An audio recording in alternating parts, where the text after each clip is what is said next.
Good morning, my brothers and sisters. Welcome to episode number 185 in the book of Genesis.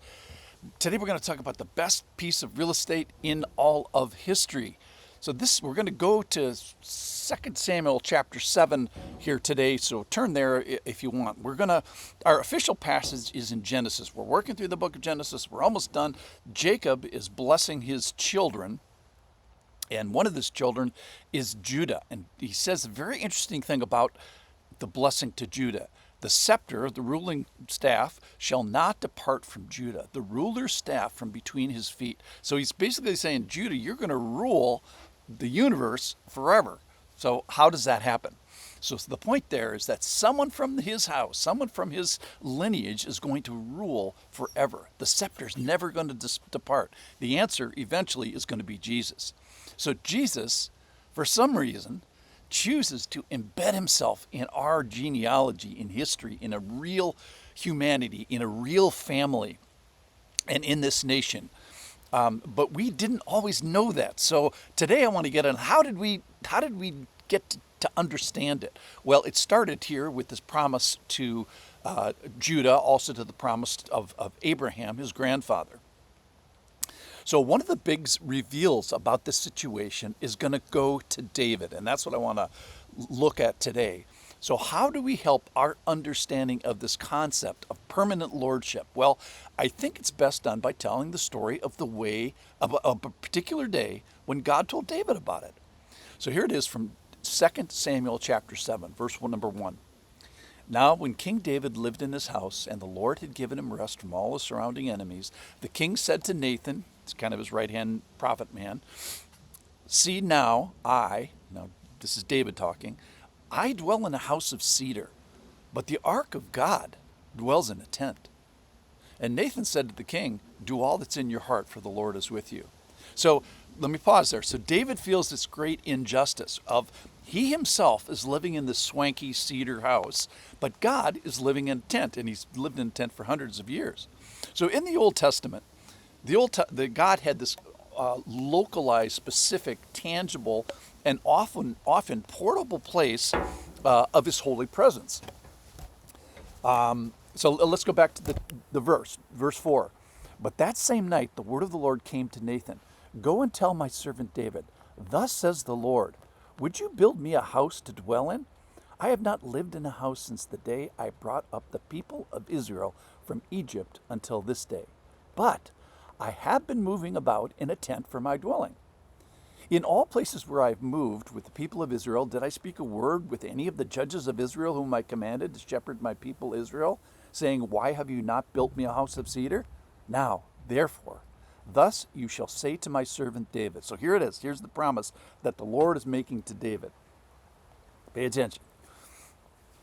Now, therefore, thus you shall say to my servant David, thus says the Lord of hosts, I took you from the pasture, from the following sheep, that you should be a prince over my people, and I have been with you wherever you went, and I have cut off all your enemies before you, and I will make for you a great name, like the name of my great ones on the earth. And I will appoint a place for my people Israel, and will plant them so that they may dwell in their own place and be disturbed no more. And violent men shall afflict them no more as formerly. From the time I appointed judges over my people Israel, and I will give you rest from your enemies. Moreover, the Lord declares to you that the Lord will make you a house. The Lord's going to make David a house. When your days are fulfilled and you lie down with your fathers, I will raise up your offspring after you, who shall come from your body, and I will establish his kingdom. He shall build a house for my name, and I will establish the throne of his kingdom forever. That's the prophecy about Jesus. So David says, very sweetly, I think, I want to build God a house. I want to build God a physical house better than my house, which is made out of cedar. It's a very sweet demonstration of what's going on in his heart. And in response, God says to David, no, I'm going to build you a house. So the house isn't a physical house made out of cedar. Lord says, David, I'm going to make you a house or a heritage or a kingdom. It's a ruling throne, a seat of power that you're never, ever, ever going to be unoccupied from. I'm going to give you someone, capital S, someone who will occupy the throne of David forever. That's Jesus. So just let's think just practically. What if God built a physical house? Well, I'm sure it'd be fantastic and jewels and gold and all kinds of great stuff. But God is saying here, what if God built a dynastic house of power, of ruling, of justice, of unimpeachable character, unassailable protection for those that are in that house? So that's the house that God promises David. So let's for a second look jealously at David. And we say, oh, I want God to speak through a prophet to me like he did through Nathan in this story. I want God to speak the sweet news of a kingdom to me. Well, here's the thing. In a sense, this promise is not for you. It's for David. It's for David and his people. But this promise can be for you if you are adopted into his family. Grafted in like a plant is another way of saying it. So this promise can be true for you and me. What promise? Well, that we have a king that rules today. We get all the benefits. We get adopted into it. We get the smiting of evil principalities that stand against him and against us. We get permanence. We get this sure office. We get this rich inheritance of stuff way beyond our pay grade.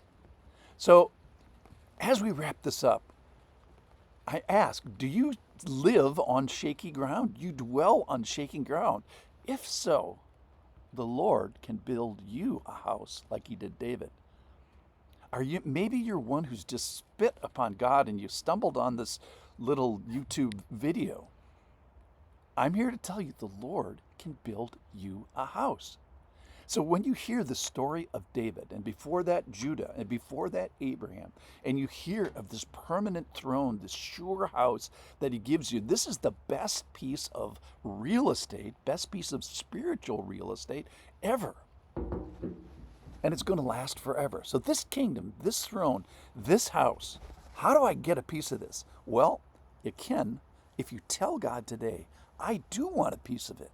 I want to live there. I want to come under its authority. I want to be grafted in. Now, you can't buy this. You can't conquer it. You can't earn it. How do you get there? How do you get a piece of this best real estate? You have to be adopted. How do you get adopted? Just ask. Tell God today. He'll be happy to hear from you. Thanks for listening.